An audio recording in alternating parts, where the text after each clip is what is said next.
everyone, and welcome to Rainier View. My name is Crystal, and we're so glad you're joining us. We don't always get our way in this life, but we don't want that to be an excuse to miss out on what God might have in store for us. That's what we're going to be looking at today. Here's Pastor Erica.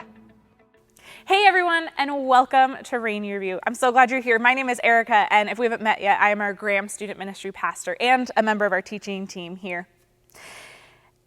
And welcome to, I think, what is hands down the weirdest Sunday of the year. Like always. Like if there was ever a Sunday to prepare us for all that 2020 held, it's this one, right? Because we're still in the holiday season, but it's winding down. Your Christmas decorations are still up, but the gifts are open. You're looking to what's to come, but you also still feel really stuck in where we are. And if you're anything like me, earlier this year, specifically in the summer, you were longing to get to this time and everything would be over. I just wanted so badly for us to get to this day of the year, and the second guessing and the uncertainty and the fractured relationships, all of that would be over and we would be well on our way to healing. That this Sunday would be more like when you get off on your exit after a long road trip. Like it's smooth sailing, you know where everything is, you don't need the GPS anymore, but also you're still stuck in the car. That's what I wanted this to be. And if I could have snapped my fingers in the summer and skipped to whenever the pandemic was over, gosh, I would have done it. I would have done it. And it was really funny as we were talking about, okay, well, what do we say on the last Sunday of the year? We were sitting as a team on a computer, and kind of what everyone was saying, the rallying cry was, forget what's behind, look to what's ahead, pay attention to what God's gonna do in 2021, don't pay attention to 2020. And I felt this little nudge inside of me, but I ignored it. And then the next week we had the same conversation and we're trying to kind of land the plane, what do we talk about? And I felt this little nudge inside of me again. And so I spoke up and I said, okay, 2020 has been full of a lot of trash. We're not gonna deny that. But I keep hearing the title of a song pop in my head every time we talk about it. Don't throw it away. Now, before you get like, she's a pastor, that's what she has to say, I need you to know that the song Don't Throw It Away is sung by the Jonas Brothers. So don't go thinking like too holy or whatever. But there are things within this year that we learned that I think are really valuable for us, that I think will carry us going forward. And honestly, as we talked about it, it got me thinking a lot about this guy who got swallowed by a fish. Most of you know him as Jonah. And yes, this is Jonah with Nick Jonas's face photoshopped on. Why? Because Nick Jonas was the one who broke up the Jonas Brothers. And so he felt like the one who should be swallowed by the big fish. It's fine. I tend to refer to Jonah as the prophet who threw a temper tantrum, but for the sake of ease and for us all being on the same page today, we'll just call him Jonah.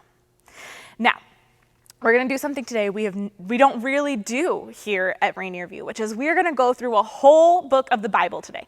So if you have not read any part of the Bible this year, you get to end 2020 being like, yeah, I did a whole book. We're gonna spend some time like camped out in some smaller verses, but we're gonna go through this whole thing together. But it's important for us all to be on the same page together. Jonah was a prophet. And the role of a prophet was to receive a message from God and then go and share that message with other people. But it wasn't usually a message like, hey, you're awesome, here's $1 million. It was more of a message of, hey, you've wandered from me being God, and you should probably return or there are gonna be some consequences. And we're not talking consequences like no screen time, we're talking consequences like your people will be overthrown. Details. Really, it's one and the same if you really think about it. And so we're going to start in Jonah chapter 1, verse 2. And it says this, go to the great city of Nineveh and preach against it, because its wickedness has come up before me. This is what God has asked Jonah to do. And instead of listening to God, Jonah decides he's going to get as far away from Nineveh as he can. So he goes and he gets on a ship. And while he's on this ship, a giant storm appears. And for Jonah, this is his sign. He's like, okay, like this is God telling me I have to actually go to Nineveh. I got to get off this ship. And so he goes to the crew and he's like, hey, I got to get off the ship. You're just going to have to throw me overboard. And they're like, no, we can make it. I think it's probably the sweetest crew to ever run a ship ever. They're like, we will get you back to port. It'll be fine. And so they're rowing with all of their might to get Jonah back to port. But the storm is getting worse and worse. Like, the only thing I can think of is when my dad would watch Deadliest Catch, like a storm like that. And so they say, we're going to have to throw you overboard. And they throw him overboard and the seas begin to calm down. Now, I really want us to take a moment, really pause and pay attention to this next verse. We're going to be in Jonah chapter 1, verse 17, and it says, "Now the Lord provided a huge fish to swallow Jonah, and Jonah was in the belly of the fish 3 days and 3 nights." When I think about God providing, I think about it being things that are only 100% good in my eyes. Like if I were Jonah, if I were on this ship, I would be thrown off the ship and miraculously land on a different ship that was going to Nineveh and probably had unlimited soft serve next to the pool all day. You know, just like that kind of a thing. But instead, Jonah ends up in the belly of a giant fish. Now, stomachs are super important, but they're also nasty. They're so gross. Important, good to keep that healthy, super gross. I think we can all agree on that. And I wonder, what would you do if you found yourself stuck in the belly of a fish? Would you try to build something to get yourself out of it? Would you take some time and collect up undigested bones and kelp and create like a super cute stomach lining hanging just to make the place feel more cozy? Would you sit in despair and sadness and frustration? How long would it take you to turn to God? We don't know how long it took Jonah to begin praying to God. But all of Jonah chapter 2 is his prayer from inside the belly of this fish. And I encourage you to take some time to read it this week, because I think it's a really good reminder for us that no matter where we are, no matter how fast we try to run or how sneaky we try to be, we cannot outrun or hide away from God and his power and his love. I love when we get to read the Bible and we find these little pockets of sadness and frustration and people being honest. And that's what this chapter is. Now, Jonah chapter 3, Jonah gets spat out of the fish and he arrives in Nineveh. And he goes and he preaches and he says, you all need to return to God. And here's the coolest part of this. They do. The people of Nineveh return to God. The king declares that they've got to fast, that they shouldn't eat and they shouldn't drink as a reminder of their dependence on God. He tells them they've got to give up their evil ways and they've got to stop violence. They're doing it. They're repenting. Repenting is when we give up on our old way and turn to God. And that's what they're doing. And because they say yes and they become faithful to God, God says, cool, I'm not going to destroy the city. Now, if I were Jonah, and this is like probably not the humblest thing that I could say, but if I were Jonah, I would be pumped. Like, what? I did the thing that you asked me to do, God, and it worked, and people are gonna know you, and I'm so excited. Like, I would be running to my car, getting my party in a bag, and we would be throwing a party over this moment. And so let's look and see how Jonah is celebrating in Jonah chapter 4. And side note, we are going to be in Jonah chapter 4 for the rest of the time together. So you can open your Bible there, you can swipe and tap there, whatever that looks like for you. It will also be up on the screen. But Jonah chapter 4, verse 1, this is what it reads. But to Jonah, this seemed very wrong, and he became angry. He prayed to the Lord, "Isn't this what I said, Lord, when I was still at home? That is what I tried to forestall by fleeing to Tarshish. I knew that you are a gracious and compassionate God, slow to anger and abounding in love, a God who relents from sending calamity. Now, Lord, take away my life, for it is better for me to die than to live." I know we haven't gone to like a lot of parties in 2020, but this doesn't sound like a party. Instead, this sounds like frustration. Jonah is upset because God is compassionate and gracious and has mercy. And Jonah thinks that the Ninevites don't deserve it. People are living lives that are pleasing to God, and he is throwing a grade A temper tantrum. It's kind of a confusing moment for us. He would rather die than live and watch people respond to God. And God's response is so good in this moment because he responds just like I've seen every parent do in a moment like this, where like they think that their kid has eaten all the candy. Actually, they're pretty sure their kid has eaten all the candy, but they're just going to ask some leading questions and see where we are. So Jonah chapter 4, verse 4 says, "But the Lord replied, 'Is it right for you to be angry?'" I think that's an excellent question for all of us to ponder, because anger isn't inherently bad. It is worth us looking at, what are we angry about? We don't know. We only get 4 chapters of Jonah's life. We don't get this beautiful arc, this full story. You know, maybe Nineveh is where he like fell in love and then he lost his love and he had roommates who never respected the fact that he had to work nights. Be angry about those things. But to be angry about God's compassion and mercy, that's a hard one to land on. And Jonah's moment of like pity and anger continues. And in the Anderson house growing up, it was always, you can drive through Pity City, but you can't camp out there. I think that's a valuable phrase. Jonah didn't grow up in the Anderson house though. So this is what it says in Jonah chapter 4, verse 9. Jonah had gone out and sat down at a place east of the city. There he made himself a shelter, sat in its shade, and waited to see what would happen to the city. Then the Lord God provided a leafy plant and made it grow up over Jonah to give shade for his head to ease his discomfort. And Jonah was very happy about the plant. But at dawn the next day, God provided a worm, which chewed the plant so that it withered. When the sun rose, God provided a scorching east wind, and the sun blazed on Jonah's head so that he grew faint. He wanted to die and said, "It would be better for me to die than to live." But God said to Jonah, "Is it right for you to be angry about the plant?" "It is," he said, "and I'm so angry, I wish I were dead." So Jonah goes out to sit and watch and wait to see the fate of Nineveh. And here's how we know that Jonah is like really pretty mad. When I'm angry about something, I usually try to wait to like engage the person. I hope maybe like a good meal or some sleep will help me be a little bit more like Jesus. A whole night has passed and Jonah is still angry.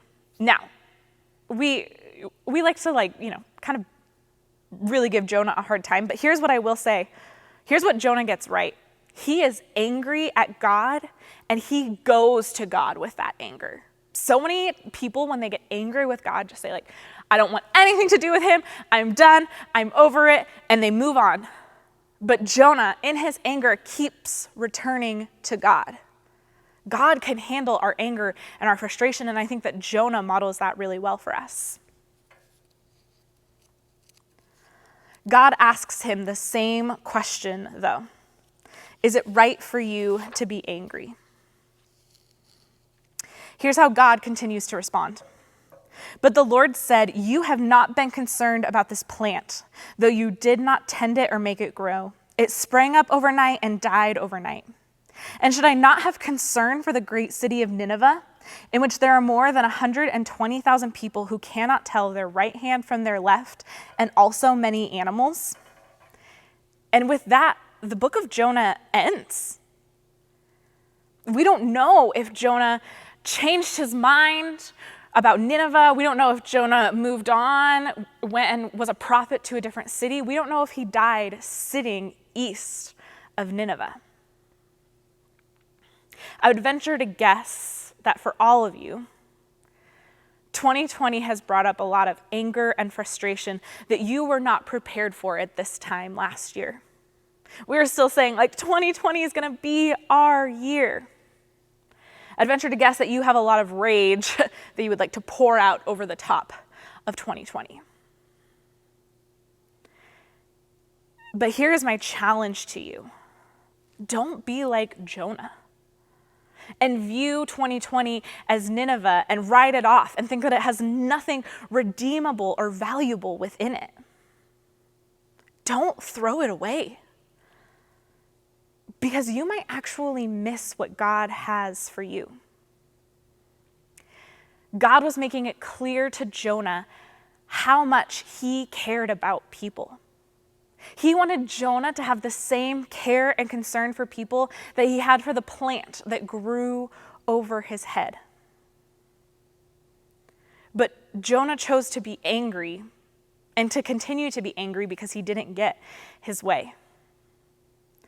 Are you missing God's great, powerful, beautiful story because you just didn't get your way? This isn't me saying that God doesn't care about the things that make you angry or God doesn't care about the things that frustrate you. But do you only care about the things that bother you? Do you only care about the things that impact you? Do you only care about you? I think that 2020 challenged that within all of us. It challenged all of us to look and see, what do we care about? What do we value? And if we are going to be people who say that we love God, part of that has to be caring for other people. But 2020 also strengthened that within us, strengthened our ability to care about and for others. I cry. I don't know if you know this about me. So I thought of 3 things just in the last 3 weeks that have made me, last month, that have made me tear up because of the kindness of others and how other people looked out for people. Number 1, there's an organization called The Conscious Kid.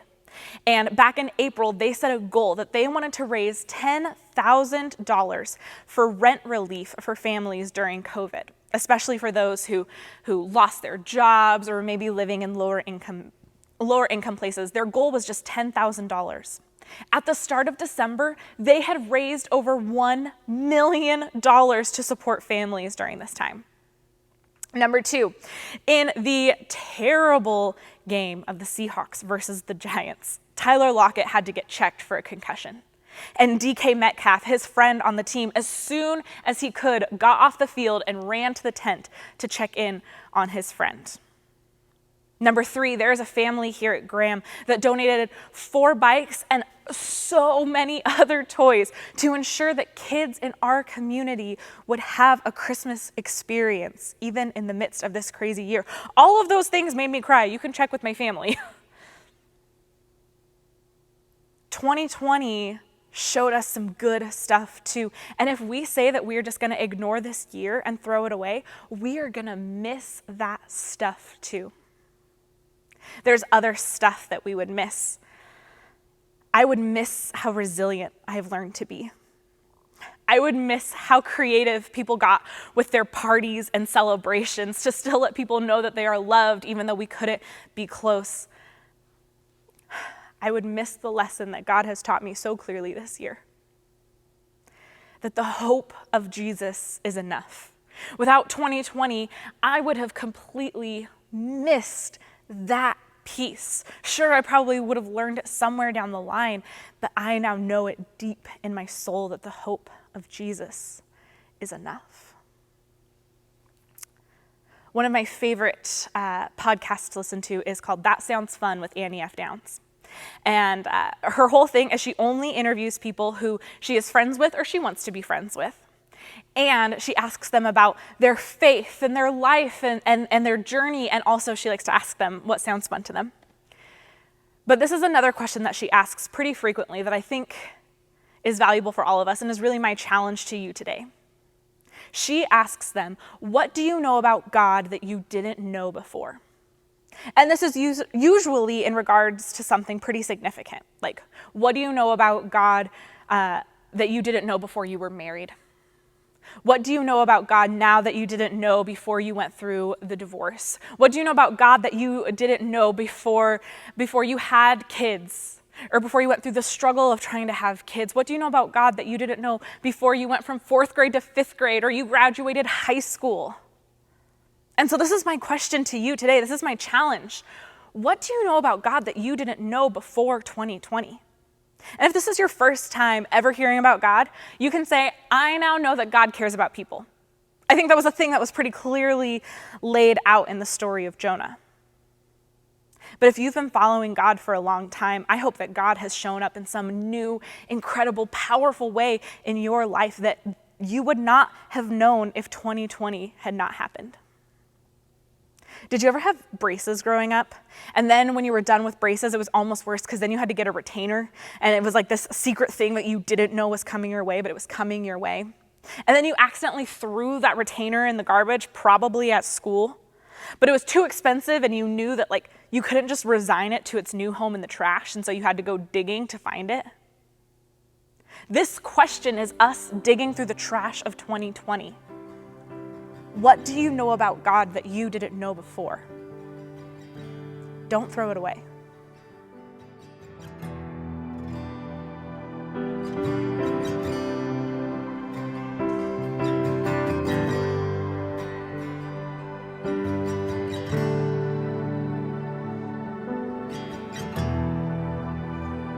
You are here, moving in our midst.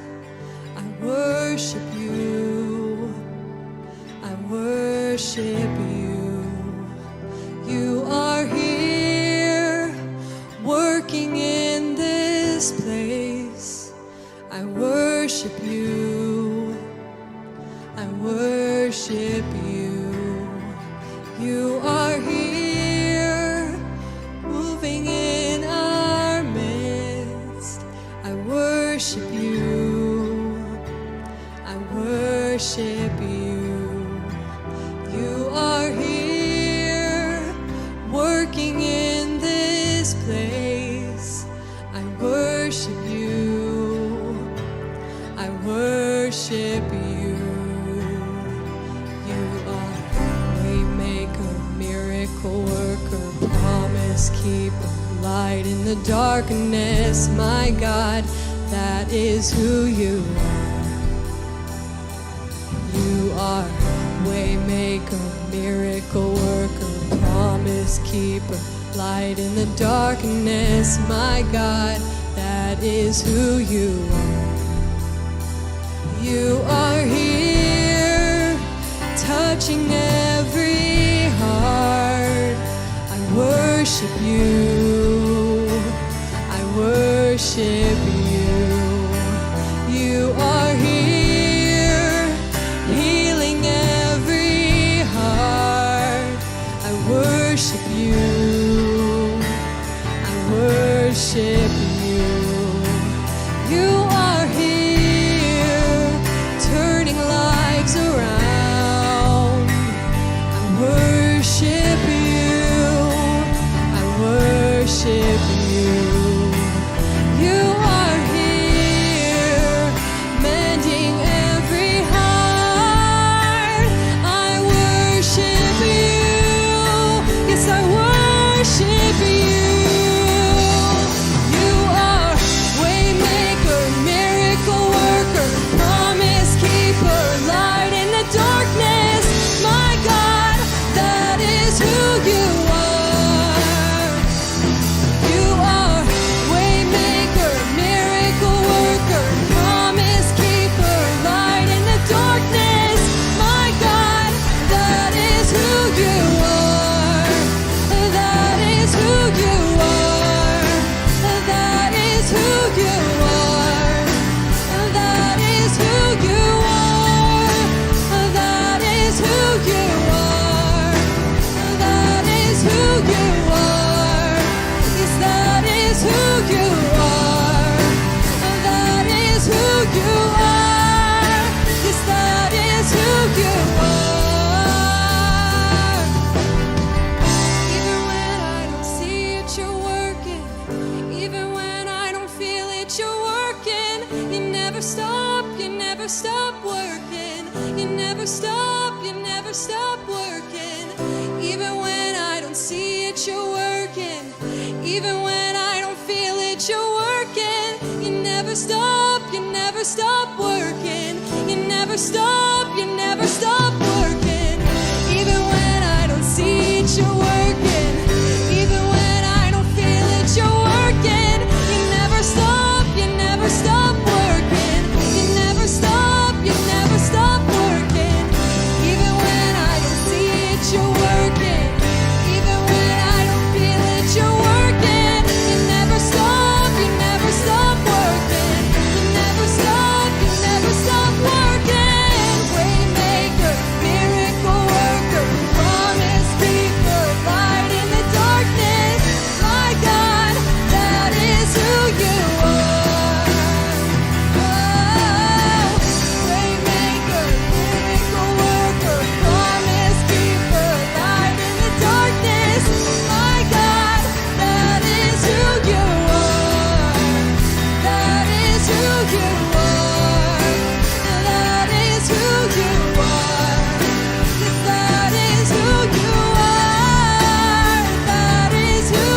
Thank you so much for sharing with us today, Erica.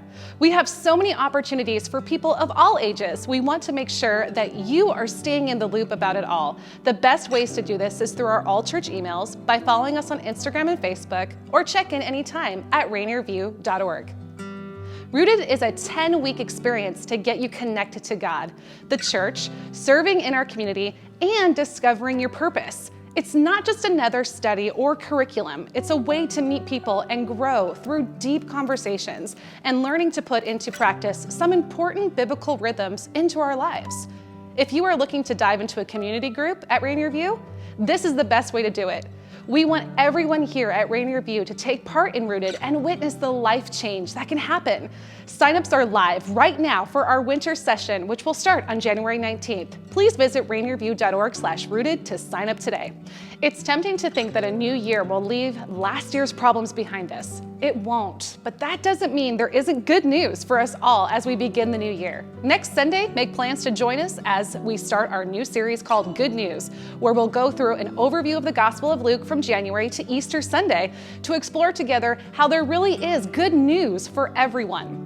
We are a church that loves to be generous. If you call Rainier View your church home, you can give by simply texting RVCC to 77977 to use our safe and secure online system.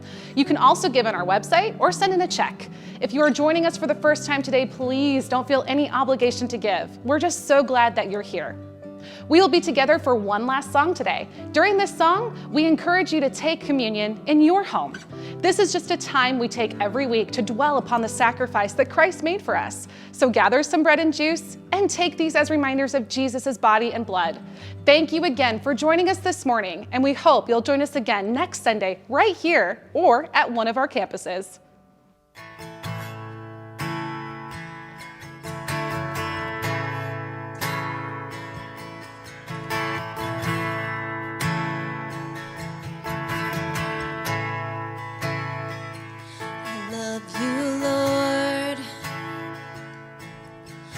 Your mercy never fails me. All my days I've been held in your hand. From the moment that I wake up till I lay my head, oh, I will sing of the goodness of God. All my life you have been faithful.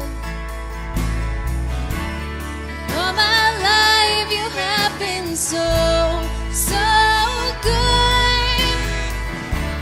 With every breath that I am able, oh, I will sing of the goodness of God.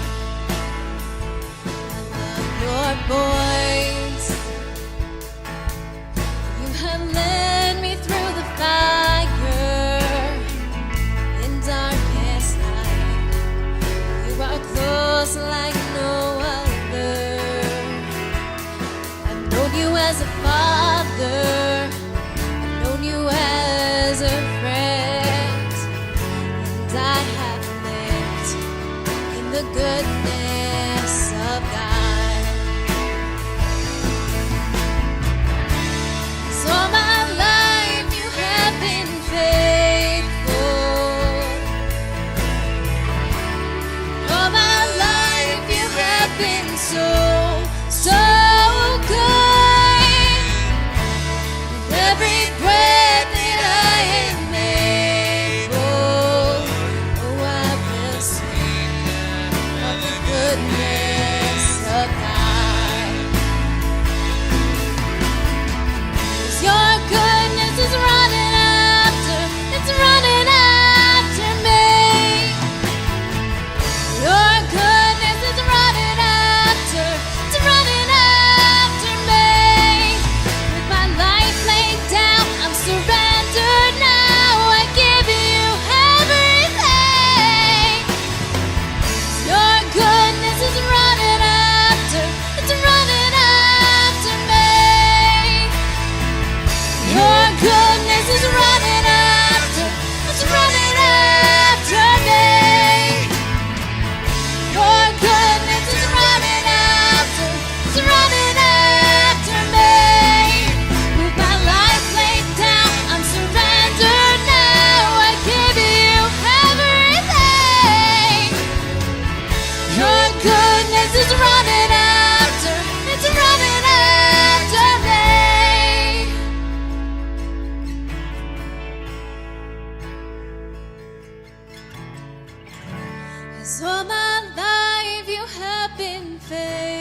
the goodness of God.